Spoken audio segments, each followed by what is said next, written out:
بسم اللہ الرحمن الرحیم، السلام علیکم ورحمۃ اللہ وبرکاتہ، اللہم صلی علی محمد وعلی محمد، رب اشرح لی صدری ویسر لی امری واحلل عقدۃ من لسانی یفقہوا قولی، آمین۔ خواتین حضرات، آپ دیکھ رہے کتب آن لائن اور میں ہوں بلال کتب۔ میرا نہیں خیال کہ دنیا میں کوئی بھی ایسی بیٹی ہو جو چاہتی ہو کہ اس کے باپ کو ہتھ کڑی لگے۔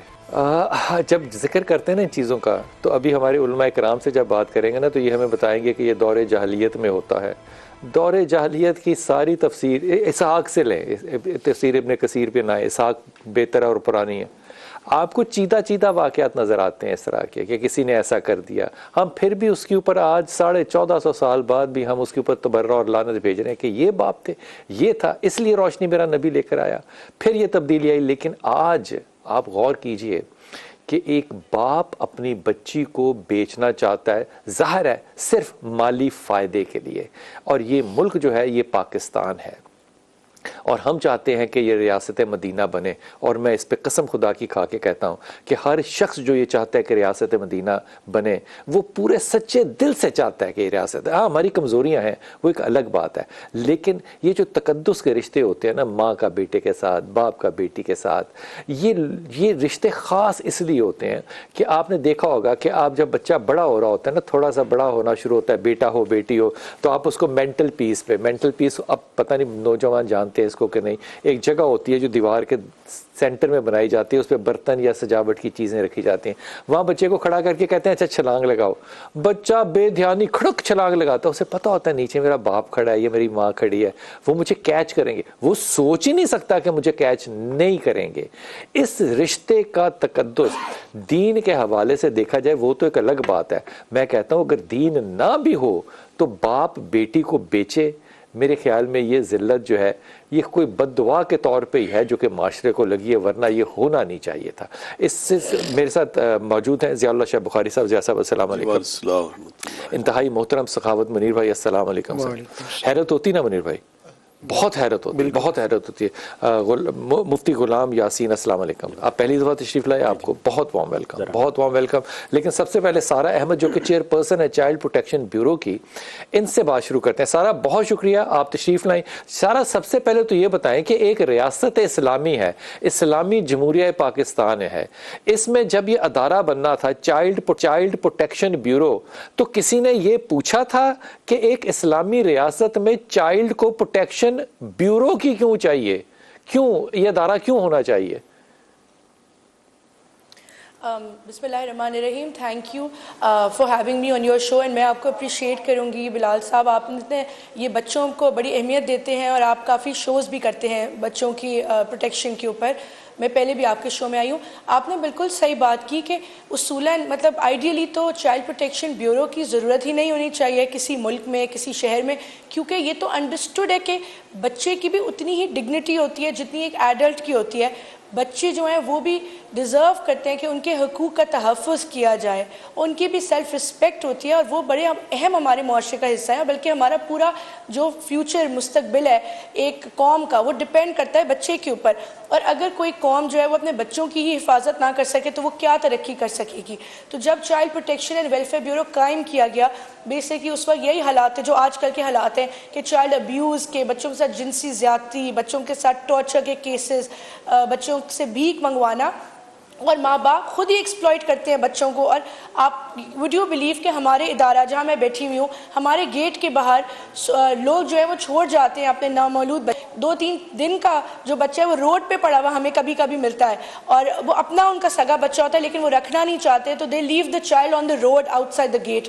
تو اس لیول تک ہماری جو ہے نا جو ہے نیشن، سارا احمد یہ جو بات ہے کہ ماں باپ خود ابیوز کر رہے ہوتے ہیں بچے کو، وہ ماں باپ کا کبھی کوئی انٹرویو، کوئی ان کا سائیکولوجیکل کوئی انالیسز، کوئی ان کے مسائل کچھ پتہ چلا کہ یہ ان ہیپی میرج ہے، یہ مجبوری ہے، یہ لیجٹیمیٹ چلڈرن نہ سمجھتے ہیں، یہ کیوں کرتے ہیں ایسا؟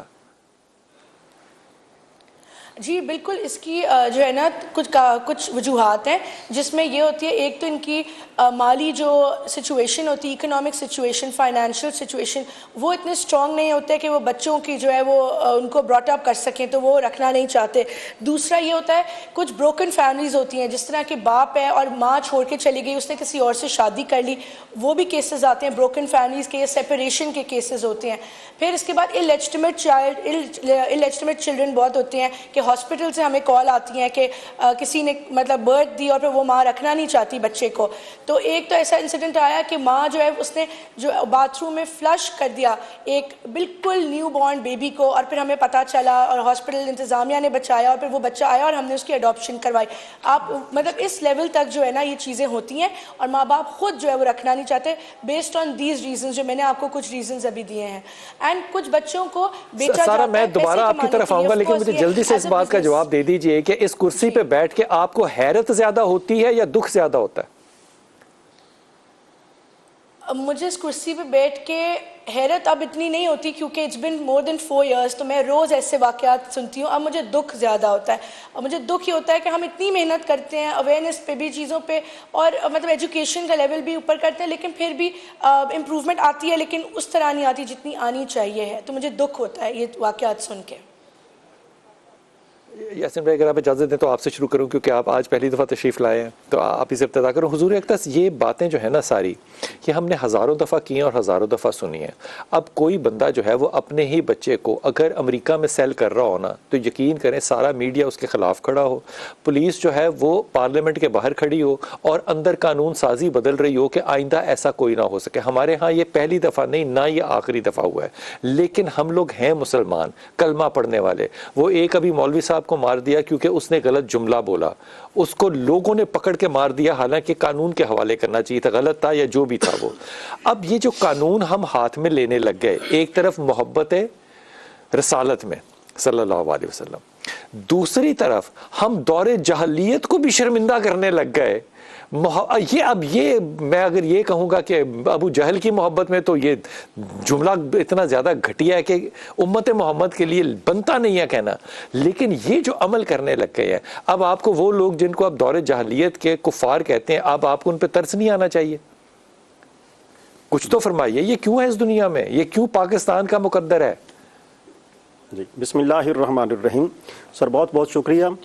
اس والے سے میں یہ بات آپ کے سامنے عرض کرنا چاہوں گا کہ یہ والی بات سن کر دل جو ہے وہ انتہائی دکھی ہوا ہے۔ کمال بات ہے، یہ پہلے تو یقین ہی نہیں آتا نا، یقین بھی نہیں آتا۔ ہم یہ والی بات اپنے تصور میں لا بھی نہیں سکتے کہ کیا سگا باپ جو ہے وہ اپنی سگی بیٹی کے ساتھ ایسا معاملہ کر سکتا ہے۔ یہ تو زمانہ جاہلیت والی مثالیں ہیں جو آج کے زمانے میں رونما ہو رہی ہیں۔ دین اسلام کا ان کے ساتھ کسی بھی قسم کا کوئی تعلق نہیں ہے۔ اللہ کے پیارے حبیب صلی اللہ علیہ وآلہ وسلم نے اس بات کو انتہائی ناپسندیدہ فرمایا ہے۔ ظاہر سی بات ہے، یہ والا جو ہے نا، یہ والا تعلق، یہ اصل میں ہمیں رشتوں کے تقدس کا درس دیتا ہے، بے شک رشتوں کے احترام کا ہمیں درس دیتا ہے۔ اور ہمارا دین جو ہے یہ احترام انسانیت والا دین ہے۔ ہمارے دین کے اندر جس میں احترام دختر نہ ہو، وہاں پہ انسانیت کہاں سے آئے گی؟ بے شک ایسے ہی ہے۔ جہاں پہ کہاں پہ علامہ صاحب، مفتی صاحب، پھر کہاں پہ بھٹک کہاں پہ گئے ہم در حقیقت جو ہے وہ دین اسلام کی تعلیمات جو ہیں، پہلی بات تو یہ ہے کہ ہم ان کے اوپر عمل کر ہی نہیں رہے۔ ہماری تعلیم تو ہے لیکن ہماری تعلیم اچھا، مجھے یہاں پہ رسول پاک صلی اللہ علیہ وسلم کی حدیث یاد آتی ہے۔ پوچھا گیا کہ وقت آخر کا خوف کس چیز سے ہوگا امت کا؟ آپ نے کہا نمازیں چھوڑ دیں گے، حج چھوڑ دیں گے، اس چیز سے نہیں ہوگا، ان کو دنیا سے محبت ہو جائے گی اور موت کا خوف آئے گا۔ یہ محبت ہے دنیا کی، میرے رسول کی جو بات ہے نا، یہ سچی ہوتی نظر آ رہی ہے۔ ان کو مال چاہیے، بیٹی جب پیدا کرنی تھی تب مال نہیں یاد آیا، تب فیملی پلاننگ نہیں یاد آئی، جب شادی کرنی تھی فیملی پلاننگ نہیں یاد آئی، تب جہیز کسی سے مانگ کے لیا ہوگا، لیکن جب بیٹی کرنی ہے تو اب بیٹی کو اس نے، اللہ معاف کرے، بیٹی کو پلانڈ طریقے سے بیگم کے ساتھ ہسپتال لے کر گئے والد محترم صاحب، وہاں پہ 2 خواتین کو ارینج کیا، وہ وہاں سے اغوا کر کے لے کے گئیں، اور ڈیل یہ کیا کہ آپ بچے کو بیچیں گی، آپ اپنا کمیشن رکھیں گی اور میں اس کا میجر مال رکھوں گا۔ خدا کی قسم سخاوت، بس کچھ کہیے، دل خون کے آنسو رو رہا ہے یہ واقعہ۔ توبہ ہی توبہ ہے۔ جی میں اس پر عرض کرنا چاہوں گا، بسم اللہ الرحمن الرحیم، اللہم صلی وسلم وبارک علی سیدنا و مولانا محمد وبارک وسلم وصلو علیہ۔ بہت شکریہ بلال بھائی، آپ نے وقت دیا۔ اصل میں بات یہ ہے کہ خوراک جو ہوتی ہے نا، سب سے پہلے تو اس کی تاثیر ہے، ہوا یہ غلط ہے، بالکل انتہا قسم کا غلط ہوا ہے۔ اب اس کی ریزن کیا ہے؟ سب سے پہلی بات جو ابھی آپ نے فرمائی، دنیا کی محبت۔ حضور نبی کریم صلی اللہ علیہ وآلہ وسلم کا فرمان ہے، حب الدنیا رأس کل خطیہ، ہر خطا کی جڑ دنیا کی محبت ہے۔ پہلی بات تو یہ دنیا کی محبت میں یہ چیز اس نے کی، مال چاہیے تھا، اس کو اولاد نہیں چاہیے تھی۔ دوسری بات، ہمارے معاشرے کے اندر اس قسم کی جو غلط حرکات ہو رہی ہیں، اس کی ایک مین وجہ خوراک کا غلط استعمال ہے۔ حلال حرام کی بات جی کریں بالکل، سب سے پہلی بات خوراک کا غلط استعمال۔ وہ کیسے؟ خوراک حلال طریقے سے نہیں آ رہی، کیوں کہ جس طرح کی خوراک استعمال کریں گے اس کی ویسی تاثیر ہوگی۔ اس کی ایک مثال جو نبی کریم صلی اللہ علیہ وآلہ وسلم کی ایک حدیث کا مفہوم ہے، کس نے بھیڑیے کے بارے میں سوال کیا کہ بھیڑیا کھانا حلال ہے حرام؟ تو نبی کریم صلی اللہ علیہ وآلہ وسلم نے اس کا جواب اس انداز سے ارشاد فرمایا کہ بالکل بات واضح ہوگی۔ فرمایا کہ کیا اس شخص کے بارے میں کوئی خیر کی توقع ہے کہ جو بھیڑیا کھائے گا؟ مطلب یہ ہے کہ اس کی جو تاثیر ہے، اس کے اثرات اس بندے کی زندگی میں منتقل ہو جائیں گے۔ آپ کا نقطہ ہے حضور اقدس صحابت میں کہ نقطے کو آگے لے کر جا رہا ہوں۔ اب دیکھیے، کہہ رہے ہیں کہ مال جو بھیڑیا کھائے گا وہ بھیڑیے جیسا ہی ہوگا۔ اب جو سور کھاتا ہے اور جن کی خوراک کا 80% ہے ہی سور، وہ یہ سور والا کام نہیں کر سکتا۔ اب اگر خوراک کا ذکر ہونا تھا معافی کے ساتھ، تو حضور اقدس ان کے مقدمات آتے ہیں نا۔ ہمارے اعمال کس طرح کے ہیں اور ہماری خوراک کس طرح کی ہے، ہم دونوں پہ حلال کا، ہم تو سود پہ بھی حلال کا فتویٰ لگانے ہیں۔ یقیناً بسم اللہ الرحمن الرحیم، سب سے پہلی بات تو یقیناً جس المناک واقعہ پر ہم گفتگو کر رہے ہیں، توبہ ہی توبہ ہے۔ میں یہ سمجھتا ہوں کہ اس میں سب سے پہلی جو وجہ ہے نا بلال بھائی، وہ ہے نبی پاک صلی اللہ علیہ وسلم نے 4 سال پہلے اس کی نشاندہی فرمائی کہ الفقر یکون کفرن، کاد الفقر و یکون کفرن، کہ ایک وقت آئے گا کہ تم دیکھنا کہ انتہا درجے کی جو غربت اور فقیری ہے نا، تنگ دستی اور مفلسی، یہ انسان کو کفر تک لے جاتی ہے۔ آج میں سمجھتا ہوں کہ ہماری جو اقتصادی پالیسیاں ہیں نا، اس نے ہماری عوام کو یہاں تک پہنچا دی ہے کہ اپنے ہی بچے فروخت کرنے لگے، اپنے بچے اس انداز سے فروخت کرنے لگے جیسے ابھی ہم نے یہ حادثہ سنا۔ آپ کے خیال میں یہ سرکار کا قصور ہے؟ میں سمجھتا ہوں کہ ہماری جو پالیسیاں ہیں، جو من حیث القوم ہماری اقتصادی پالیسیاں ہیں، بے تحاشا مہنگائی ہے، بے روزگاری ہے، لوگوں کے پاس پیسہ نہیں ہے، رزق نہیں ہے، ایک آٹے کے بیگ کے لیے 26 موتیں ہو جاتی ہیں۔ یقیناً یہ جو صورتحال، اور یہاں کہا تھا نا وہ شاعر نے کہ جس دور میں لٹ جائے فقیروں کی کمائی، اس دور کے سلطان سے کوئی بھول ہوئی ہے، تو ہمیں من حیث القوم، سلطان مانتا کوئی نہیں ہے اس کہ میں بھول ہوئی ہے۔ میں سمجھتا ہوں کہ اس میں سب کی ذمہ داری ہے، من حیث القوم، اس میں تاجر بھی شامل، ہم سب شامل ہیں۔ ہم نے ماحول جو بنا دیا نا، یہ اس کا نتیجہ ہے، ایک بات۔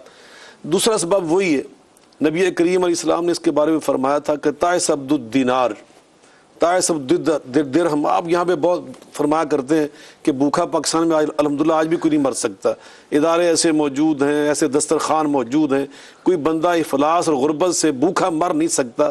اگر وہ تگو دو کرے تو اس کو رزق روزانہ مل جاتا ہے، ہر جگہ پر اللہ کے بندوں کے دروازے کھلے ہوئے۔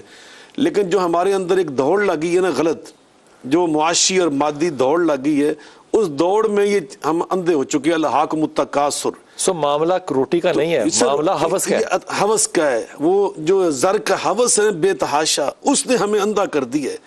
حب دنیا منع نہیں اسلام کے اندر، منع کیا احب الیکم من اللہ ورسولہ وجہاد فی سبیلہ۔ سپرلیٹو ڈگری جو ہم نے دے دی ہے نا دنیا کو، یہ اللہ کا حق تھا اور نبی پاک کا حق تھا اور دین پہ چلنے کا حق تھا، تو دین کی تعلیمات کو ہم نظر انداز کر دیا، اور جس کا نتیجہ آج کیا نکلا کہ ایک باپ نے اپنی بیٹی، نبی پاک صلی اللہ علیہ وسلم کو اس میں مبارکہ کیا ہے، بیٹی کے بارے میں فرمایا فاطمہ تو بضعۃ منی، فاطمہ تو محمد کریم علیہ السلام کے دل کا ٹکڑا ہے۔ تو ایک باپ جو نبی پاک کا کلمہ گو ہو، کچھ نہ کچھ اثر تو اس کے اندر ہوتا ہے نا، ایمان کا ذرہ رتی بھی موجود ہو تو اپنی بیٹی کو دل کا ٹکڑا سمجھے۔ مجھے نا انتہائی شدت سے دکھ ہوتا ہے جب بخاری صاحب اور بخاری صاحب جیسے علماء کرام نا یہ ذکر کرتے ہیں۔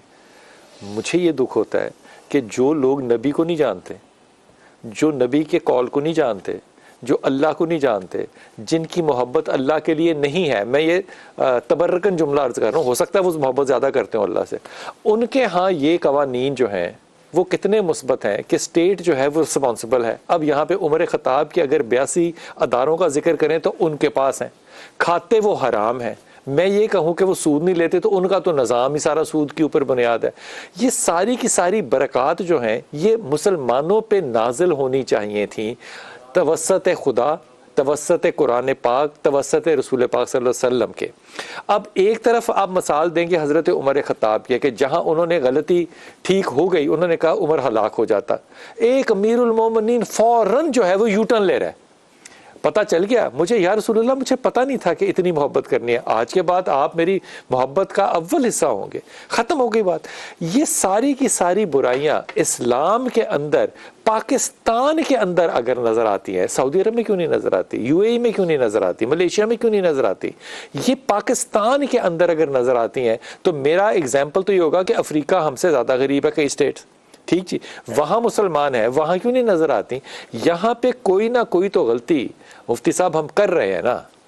جی بسم اللہ الرحمن الرحیم. آپ نے بڑا اچھا پوائنٹ جو ہے وہ آؤٹ کیا ہے. اس حوالے سے عرض یہ ہے کہ آپ کی بات بالکل بجا ہے. اگر ہم لوگ اپنے ملک کا دیگر ممالک کے ساتھ موازنہ کریں نا، وہاں پر وہ والے لوگ مسلمان نہیں ہیں. ہم لوگ اس بات کا دعویٰ کرتے ہیں کہ ہم لوگ مسلمان ہیں. میں یہاں پہ بڑے ادب سے یہ بات آپ کے سامنے عرض کرنا چاہوں گا اور اپنے ناظرین سے بھی. میں یہ کہتا ہوں کہ ہم لوگ صرف نام کے مسلمان ہیں، کام کے مسلمان نہیں ہے. کام ہمارا ایک بھی مسلمانوں والا نہیں ہے. کاش کہ ہمارے جو ہے نا وہ اعمال جو ہیں وہ دین اسلام کی تعلیمات کے مطابق ہوتے، ہمارے اندر وہ احساس پیدا ہوتا. یاسین بھائی آپ کی بات کو بڑھا رہا ہوں، معافی چاہتا ہوں. جی. آپ کو نہیں لگتا کہ ہم پھر دھوکہ دے رہے ہیں خدا کو؟ کیونکہ انہوں نے تو مانا ہی نہیں ہے. اللہ ان کے حرام میں بھی برکت ڈالتا ہے، ہم نے مانا ہے، اور ہمارے حلال میں بھی برکت نہیں ہے. سر ہم لوگ اللہ کو نہیں، ہم لوگ اپنے آپ کو دھوکہ دے رہے ہیں. ہم لوگ اپنی دنیا اور اپنی آخرت دونوں کو تباہ و برباد کر رہے ہیں. جس طرح کی بات کی گئی ہے نا، دیکھیں اللہ کے پیارے حبیب صلی اللہ علیہ وآلہ وسلم نے تو یہاں تک فرمایا جو ہمارے چھوٹوں پر شفقت نہیں کرتا ہمارا اس کے ساتھ کوئی تعلق نہیں ہے. اب جس طرح کہ یہ والی جس المناک واقعے کے اوپر ہم لوگ بات کر رہے ہیں تو آپ اندازہ لگائیے، جو لوگ رشتوں کی پاسداری نہیں کرتا وہ بندہ اللہ کے غضب کو دعوت دیتا ہے. وہ اللہ کے غضب کو دعوت دیتا ہے. سارا احمد، آپ نے کبھی ایسے والدین سے ملاقات کی ہے جو اپنی اولاد پہ ظلم کرتے ہیں، سگریٹ لگاتے ہیں؟ مجھے یہ پتا ہے، میں نے آپ کے ہاں ادارے میں ایسے بچیاں دیکھی اور بچے دیکھے جن پہ کہ ماں باپ نے جلے ہوئے سگریٹ جو ہے وہ بجھائے تھے، ہڈیاں توڑی ہیں، ٹانگیں توڑی. کبھی اتفاق ہوا ان لوگوں کو دیکھنے کا، سننے کا، بولنے کا، بات کرنے کا کہ ان کے اندر کیا بدبختی کیا ہے ان کو؟ بالکل ایسے بہت سارے واقعات ہوئے جب ماں باپ نے اپنے بچوں پر تشدد کیا. ایک دفعہ ایک بچے کو کرسی سے باندھ کے ایک سگا باپ اور سوتیلی ماں نے مل کے مارا، چین سے باندھا ہوا تھا بچے کو کرسی پہ اور اس کو مارا، اور وہ بچہ اب ہمارے پاس رہ رہا ہے. اس کے بعد جب ہم ملتے ہیں ایسے ماں باپ سے، والدین سے، وہ ہمارے سامنے وہ بالکل انسنٹ بن جاتے ہیں، مطلب کہ بالکل کہ انہوں نے کوئی قصور ہی نہیں کیا، اور وہ مطلب مانتے ہیں کہ ہم نے یہ کیا، لیکن وہ معافی مانگنا شروع ہو جاتے ہیں بیکاز ان کو خوف ہوتا ہے کہ اب وہ پولیس میں کیس چلے گا ان کے پاس، ان کو سزا ملے گی، تو وہ بالکل ایک ڈینائل میں چلے جاتے ہیں. دوسری بات، میں خود گئی ہوں لاہور میں، ایک ایریا ہے جہاں پہ بچوں کو ایکسپلائٹ کیا جاتا ہے، مطلب وہاں پہ ان کے اپنے بچوں کو لوگوں نے بھیک مانگنے پہ لگائے ہوئے ہیں. تو میں اپنی ٹیم کے ساتھ وہاں گئی اور ان کو میں نے آفر کیا کہ آپ اپنے بچے کو چائلڈ پروٹیکشن بیورو میں دے دیں. وہاں پہ ہم ان کے 6-7 بچے تھے، ہر فیملی کے پاس 6 سے 7 بچے تھے خود کے. تو میں نے کہا جب آپ دے دیں گے ہم ان کو فری تعلیم، تربیت، ان کو ہر چیز، ان کی امپلائمنٹ تک، مطلب نوکری دلانا بھی بڑے ہو کے ہماری ذمہ داری ہوگی اور آپ کو کوئی پیسہ نہیں خرچ کرنا پڑے گا. But you will be surprised that Bilal صاحب وہ انٹرسٹڈ نہیں تھے، انہوں نے منع کر دیا. انہوں نے کہا نہیں ہم نہیں دیں گے ادارے میں بچہ. تو ہم نے پوچھا کیوں، جب آپ تو اس کا بہترین مستقبل ہم دیں گے، آپ نے تو روڈوں پہ ان کو بھیکا ہوا ہے. تو وہ کہتے ہیں کہ یہ ہمارے ذریعہ آمدن ہے، بیسکلی یہ ہمارے پیسے کما رہے ہیں، تو آپ کیا ہمیں وہ پیسے دیں گی ان کو رکھوانے کے بدلے؟ اگر ہم 6 بچے کو رکھوائیں گے تو آپ ہمیں مہینے کا ₹1,00,000 دیں گی تو ہم رکھوانے کو تیار ہیں. تو بیسکلی جو ہے نا they are exploiting their own children for, مطلب انہوں نے بزنس بنایا ہوا ہے، ایک نیٹ ورک ہے جو کہ بچوں کو یوز کرے ہے پیسہ کمانے کے لیے. یہ نہیں ہے کہ وہ لوگ کام نہیں کر سکتے یا وہ غریب ہے، انہوں نے ان کو ایک عادت ہو گئی ہے کہ پیسہ اس طرح کمایا جائے بچے کو ایکسپلائٹ کر کے. جی میں چھوٹے سے وقفے پہ جاؤں گا. سارا یہ کہ میں دوبارہ وقفے سے آؤں گا تو اس موضوع کے اوپر بات کریں گے. یہ جو معاملہ ہے نا بچوں کا، اور خدا کی قسم میں اس کے کیا کروں. میں نے ابھی ایک ویڈیو دیکھا ایک ایسے فقیر کا جو جس سے بھیک مانگ رہا تھا، اس کے 6 ایکڑ زمین تھی اور جو فقیر تھا اس کی 50 ایکڑ تھی. تو وہ کہتا ہے تو مجھے دے، میرے سے تو کیوں مانگ رہا ہے. لیکن اس میں شرمندگی نہیں تھی، بالکل بھی شرمندگی نہیں تھی.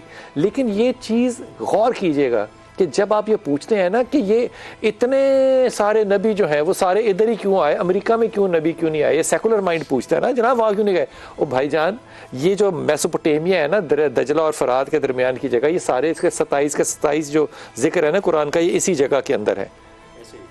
اپنا کردار دیکھیں اور اب دیکھیں کہ یہاں 27 کے 27 ہی آنے چاہیے تھے، یہاں پہ 127 بھی آتے تو آپ آج اسی حشر میں ہوتے. جہاں پہ نیتیں بد ہو جائے نا، وہاں اولادوں کے اوپر کردار سازی کی تہمت نہیں لگائی جا سکتی. وقفہ لے کے واپس آتے ہیں. بسم اللہ الرحمن الرحیم. سارا احمد، آپ سے سوال ابتدا میں کرتا ہوں. حضور، یہ جو میں ہمیشہ ویسٹ کو کہتا ہوں نا سپورٹ کرتا ہوں، سر اس کے بعد یہ بات آپ کی طرف لے کر آؤں گا کہ وہاں پہ کیوں نہیں ہے کرائم، وہاں پہ بھی وہاں بہت ہے. اگر کرائم نہ ہو تو 911 وہاں پہ کوئی ڈائل نہ کرے، وہاں پہ بچہ بھی ڈائل کرتا ہے تو پولیس گھر پہ پہنچ جاتی ہے. ظاہر ہے ایک آواز اگر آ جائے اور ہمسایہ کہہ دے کہ یہاں پہ بچے کی آواز آ رہی ہے تو پولیس وہاں بھی پہنچ جاتی ہے. لیکن مسئلہ یہ ہے کہ وہاں پہ پولیس پہنچ جاتی ہے اور وہ انویسٹیگیٹ کرتی ہے کہ کوئی ابیوز جو ہے وہ میرٹل ریلیشن شپ میں بچوں کے ساتھ ہو تو نہیں رہا. یعنی کہ آپ کو جبرن اخلاق دینا پڑے گا معاشرے کو، ورنہ پولیس اٹھا کے لے جائے گی. اب ہمارے ہاں تو آپ اخلاق چھوڑ دیجئے، قانون چھوڑ دیجئے، کچھ بھی اپلائی کرنا ناممکن ہے. کیا چائلڈ پروٹیکشن بیورو کا کوئی ایسا ہیلپ لائن ہے کہ لوگ فون کر کے اور 911 کی طرح اس کی ہیلپ وہاں پہ پہنچے؟ اگر نہیں یا ہے تو بتائیے. تو آپ مشورہ دیجئے کہ عوام بچوں کی پروٹیکشن کے لیے کیا ضابطے استعمال کرے. جی بالکل، ہماری ہیلپ لائن ہے child protection and welfare bureau کی، 24 آور ہیلپ لائن ہے جس کا نمبر ہے 1121. یہ پورے پنجاب کے لیے، کیونکہ child protection welfare bureau Punjab کا ادارہ ہے تو یہ پورے پنجاب میں اپلائی ہوتی ہے. اور یہ ہیلپ لائن سندھ میں بھی یوز ہو رہی ہے، جو چائلڈ پروٹیکشن اتھارٹی سندھ ہے ان کی بھی یہ ہیلپ لائن ہے، اور کے پی میں بھی یہی ہیلپ لائن ہے. اور اس کا مقصد یہی ہے، جس طرح چائلڈ پروٹیکشن بیورو پنجاب میں ہمارے پاس کال آتی ہے تو انسٹنٹلی اور امیڈیٹلی جو ہمارے سب سے پہلی پرائیورٹی ہوتی ہے کہ بچے کو پروٹیکٹیو کسٹڈی میں لینا. ہمارے پاس ایک مہینے میں تقریباً 200 کالز آتی ہیں ابھی in the last 4 years, that's what I've seen. تو ہماری ٹیم انسٹنٹلی جاتی ہے، بے شک رات کے 2 بجے، اور جا کے سب سے پہلے سرچ وارنٹ لے کے جاتی ہیں اپنے کورٹ سے، اور ہم بچے کو اپنی پروٹیکٹیو کسٹڈی میں لے کے آتی ہیں، اور بعد میں کیس چلتا ہے اور پولیس اریسٹ کرتی ہے. مطلب that's the second step. But پہلا ہوتا ہے بچے کو حفاظت کرنا. دوسری بات، ویسٹ میں بالکل آپ ریسنٹلی ابھی پچھلے سال یونائٹڈ نیشنز نے 18 نومبر کو ڈکلیئر کیا ہے as a day for celebrating dignity of a child. یہ پہلی انیشیٹو پہلی بار لیا گیا. اینڈ دس انڈیکیٹس کہ یہ پرابلم صرف پاکستان میں نہیں ہے بلکہ پوری دنیا میں ہے کہ یہ چائلڈ ابیوز کے واقعات اور یہ سارے واقعات پیش آتے ہیں. بٹ میں آپ سے اگری کرتی ہوں کہ ہماری پاکستان کی حکومت، میں نے دیکھا کہ بچوں کو اتنی پرائیورٹی نہیں دیتی جتنی دینی چاہیے، لیکن اس میں امپروومنٹ آئی ہے اوور دا لاسٹ 4-5 ایئرز. مطلب اب جو ہے وہ زیادہ توجہ دی جا رہی ہے، زیادہ اہمیت دی جا رہی ہے کہ بچوں کے ساتھ ایسے واقعات کی روک تھام کی جا سکے. سارا بہت اہم سارا احمد، بہت زیادہ شکریہ آپ کا. آپ نے بڑی اچھی پارٹیسپیشن کی اور آپ نے اپنا نمبر بتایا 1121 جو کہ ہیلپ لائن ہے، اور 24 آورز جو ہے وہ کھلی رہتی ہے. کوئی بھی شخص جو ہے بچوں کے حوالے سے اگر پروٹیکشن چاہتا ہے تو وہ 1121 کے اوپر کال کر سکتا ہے. یہ بڑی اچھی بات ہے حضور اقدس. لیکن یہ معاملہ یہاں حل نہیں ہوتا. معاملہ یہ ہے کہ اگر میں 112 400 کالز دیکھوں، 200 کالز مہینے کی دیکھوں اور 911 کی کالز دیکھوں تو 911 کی افیکٹونیس بہت زیادہ ہے، ان کا سرکل بہت تگڑا ہے، وہاں پہ رسپانس بہت جلدی ہوگا. اب مجھے آپ نے حضرت عمر خطاب کا کوئی ذکر نہیں کرنا. ملک ہو اسلامی، بنی ہو ریاست اسلامی، تو ہم جب اگزامپلز دے رہے ہیں کہ اسلام سے دور ہیں، آپ یہ کہتے ہوئے کیوں گھبراتے ہیں کہ ہم ریاستی طور پہ ناکام ریاست ہیں؟ نہیں، یقیناً میں یہ جملہ یہ تو مجھے ہضم نہیں ہو سکتا کہ میں یہ کہوں کہ ہم ریاست کے طور پر یا ایک پورے معاشرے کے طور پہ ناکام ہیں. ہر معاشرے کے اندر خیر بھی ہوتی ہے، شر بھی ہوتی ہے. چاہے آپ دنیا کے کسی مہذب ترقی یافتہ انتہائی خوشحال ملک میں چلے جائیں، جرم وہاں بھی ہوگا، تو وہاں بھی آپ کو ایسے جرائم، خاص طور پہ بچوں کے حوالے سے جرائم شاید چوری ڈکیتی کے واقعات کم ہوں وہاں مڈل ایسٹ میں پتہ کیا جرم تھا بچوں کا؟ کہ اونٹوں پہ بٹھا کے چھوٹے بچوں کو ریسیں لگوائی جاتی، تو یقیناً اس کے خلاف پھر چلی موومنٹ تو ختم ہوا نا۔ تو یقیناً یہ جو بچوں کے حوالے سے اس طرح کے جرائم ہے نا، والدین کی طرف سے بعض اوقات ایسی بے انصافی ہو جاتی ہے، زیادتی ہو جاتی ہے۔ اب مجھے شرم آتی ہے، اللہ کی قسم، میں وغیرہ بہت سارے واقعات میرے علم میں ہیں کہ جن کی آپ بات کرتے ہیں وہ بڑے مہذب لوگ ہیں کہ وہاں باپ نے اپنے بیٹے کے ساتھ، تو اس طرح کی جو چیزیں ہیں نا یہ بہت ساری وہاں بھی موجود ہیں۔ سر وہاں پہ ڈنڈا بڑا اچھا پولیس کا، لیکن اصل مسئلہ یہ ہے کہ وہاں کیا ہے کہ وہاں جو تعلیم کا سسٹم ہے، وہاں جو تربیت کا جو معاملہ ہے، پھر اس کے ساتھ جو قانون کی بالادستی ہے وہ اتنی میں سمجھتا ہوں مضبوط ہے، بہت زیادہ اس کی وجہ سے وہ تمام جو افراد ہیں نا وہ ان کو انسانیت کے دائرے کے اندر رہنے پہ مجبور کرتے ہیں۔ لیکن ہمارے ہاں یہ ساری چیزیں کمزور ہیں، جس کی وجہ سے آپ نے جو بات کی تھی نا بھائی مفتی صاحب کے حوالے سے، کہ جب ہم حرام کھاتے ہیں تو جو اس کے اثرات ہمارے اوپر مرتب ہوتے ہیں، تو پھر ان اثرات کو روکنے کے لیے ہمارے پاس ڈنڈا ہونا چاہیے، ہمارا جو سلطہ بڑا مضبوط ہونا چاہیے، انتظامیہ بڑی تگڑی ہونی چاہیے، قانون بڑی سختی سے اس سے نپٹے۔ تو یہ ہماری جو کمزوریاں ہیں اس سے یہ کیا ہو رہا ہے کہ جیسے اللہ نے قرآن میں فرمایا اولئک کالانعام بل ھم اضل، یوں لگتا ہے بعض اوقات یہ کہ انسان نہیں ہے، یہ تو حیوان ہے، بلکہ حیوانوں سے بدتر، بل ھم اضل اولئک ھم الغافلون، یعنی یہ غافل لوگ معلوم ہی نہیں کہ بحیثیت ایک باپ میری ذمہ داریاں کیا ہیں، میرا مقام کیا ہے، اولاد میرے لیے کیا حیثیت رکھتی ہے۔ اللہ قرآن میں فرمایا انما اموالکم و اولادکم فتنہ، ہم نے تو تمہاری اولاد تمہاری لیے آزمائش بنائی تھی، تم نے تو ان کی تربیت کرنی تھی، یہ تمہارا امتحان تھا، تیری آزمائش تھی، تم نے ان کی پرورش کرنی تھی۔ نبی پاک صلی اللہ علیہ وسلم نے فرمایا جو 2 بیٹیوں کا باپ ہو نا وہ ان کی اچھی تربیت کرے، جنت میں وہ میرا پڑوسی ہوگا۔ تو ایک بیٹی اللہ نے آپ کو دی ہے، اگر آپ کے اوپر وہ اتنی وہ میں سمجھتا ہوں بھاری ہو گئی ہے، تو یہ بدقسمتی کی بات تھی۔ ایسے بات صاحب بھائی یہاں پہ بچے کو اگر آپ نہیں پالنا چاہتے پاکستان میں مثال دے رہا ہوں، چلے چائلڈ پروٹیکشن بیورو ہے، یہاں پہ ایدی ہے، یہاں پہ سارم ہے، یہاں پہ بہت سے ایسے ادارے ہیں جہاں پہ کہ آپ اپنے بچے کو دے دیں، اور یہاں پہ بچوں کو اڈاپٹ کرنے کے لیے بھی بہت لوگ تیار ہیں جو کہ صاحب اولاد نہیں ہیں۔ اس کے باوجود اگر ایک باپ صرف مال کی خاطر بیچ رہا ہے تو اس کا نام چاہے محمد زکریا ہو، وہ خوف خدا نہیں رکھتا۔ اگر خوف خدا ہو، چھوڑ دیں ڈنڈا پولیس کا نہ ہو، چاہے اگر خوف خدا ہو تو انسان اس طرح کا عمل نہیں کر سکتا۔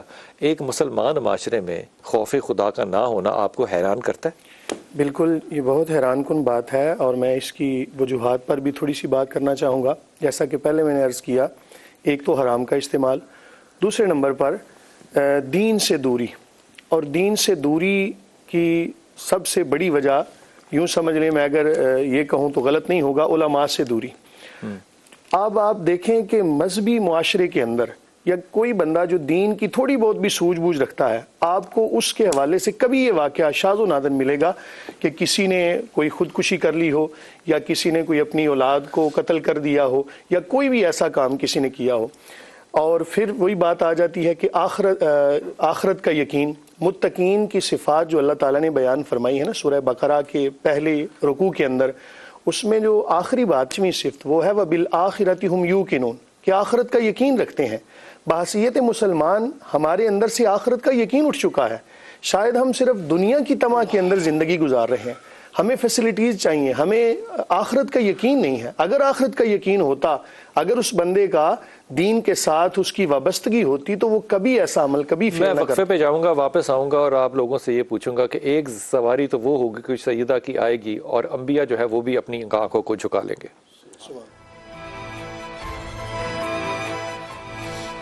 بسم اللہ الرحمن الرحیم۔ یاسین بھائی اگر آپ اجازت دیں تو آپ سے شروع کروں۔ اب ایک اسلامی معاشرہ ہے، بچے یہاں پہ بک رہے ہیں۔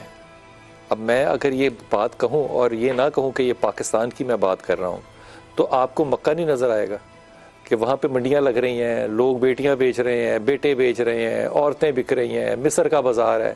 اب یہاں پہ کہتے ہوئے شرم آتی ہے۔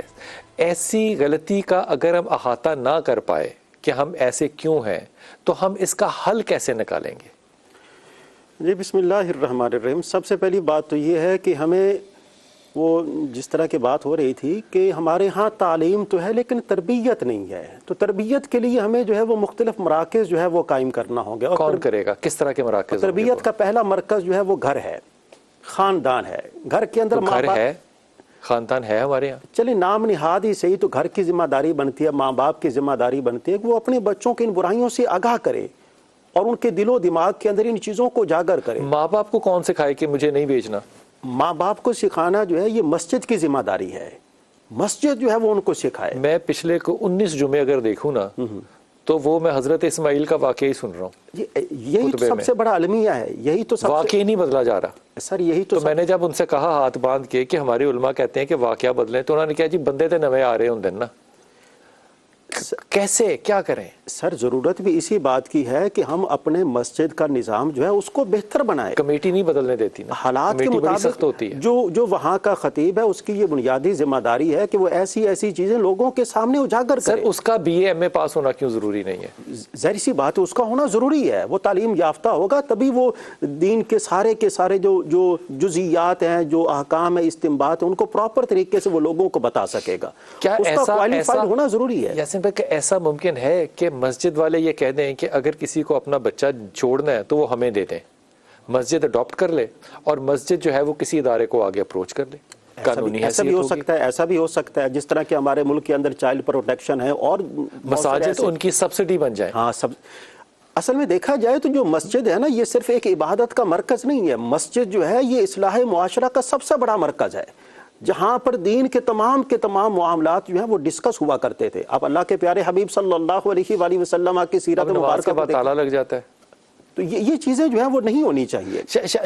میں ایمانداری سے کہہ رہا ہوں اپنا سخاوت بھائی کہ اگر مدارس اس بات کو ایکسٹینڈ کر لیں، یہ ان کا ذمہ نہیں ہے لیکن وہ ایکسٹینڈ کر لیں، کیونکہ وہاں پہ جتنے بچے آتے ہیں نا ان میں سے، یہ میں اپنے تجربے سے بتا رہا ہوں، خدا کی قسم بالکل سچی بات کہہ رہا ہوں، 95% بچے جو ہے نا وہ بھوک کی وجہ سے آتے ہیں، 5% بچے جو ہیں وہ صحیح تعلیم کی وجہ سے آتے ہیں.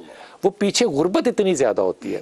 میں ان کثرت سے بچوں کو جانتا ہوں جن کو یہ نہیں پتا ہوتا کہ وضو کے لیے پانی جو ہے وہ ٹوائلٹ میں سے نہیں لینا، یا ٹوائلٹ جو ہے اس کو استعمال کیسے کرنا ہے. میں مثال دے رہا ہوں. یا لوٹے کی طہارت کیسے کرنی ہے نہیں پتا ہوتا، اتنی غربت سے آ رہے ہوتے ہیں. کیا اب یہ ضروری کر دینا چاہیے کہ مدارس جو ہیں ان میں نرسریاں بھی قائم ہوں کہ جنہوں نے بچے نہیں پالنے بھائی پھر مدرسہ یہ بھی ذمہ داری لے، مسجد یہ بھی ذمہ داری لے، کیونکہ حکومت وقت نے نہیں لینی؟